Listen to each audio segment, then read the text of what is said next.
Hello everyone, फेरि पनि मैले नयाँ भ्लगको साथमा आइसकेको छु र आज चाहिँ भ्लग बनाएको पनि 7 दिन भइसकेछ। त्यसैले आज चाहिँ मैले नयाँ डिफ्रेन्ट ट्राई गर्ने भनेर चाहिँ चाउमिन बनाएको छु र चाउमिन बनाउन चाहिँ म आफ्नै होटलतर्फ लागेँ र चाउमिन बनाउन चाहिँ मैले बन्दाकोपी चाहिँ काटिसकेँ र अरू चाहिँ तपाईँले भिडियोमा देख्न सक्नुहुन्छ।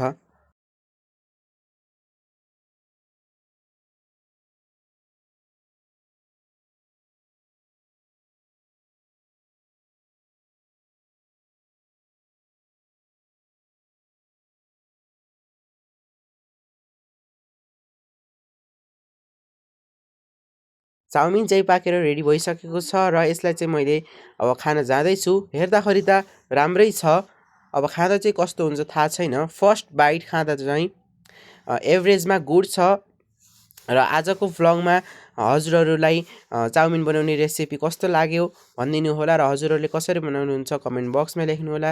भ्लग चाहिँ कस्तो छ त्यो पनि कमेन्ट बक्समा छोडेर जानु होला। Thank you so much, by.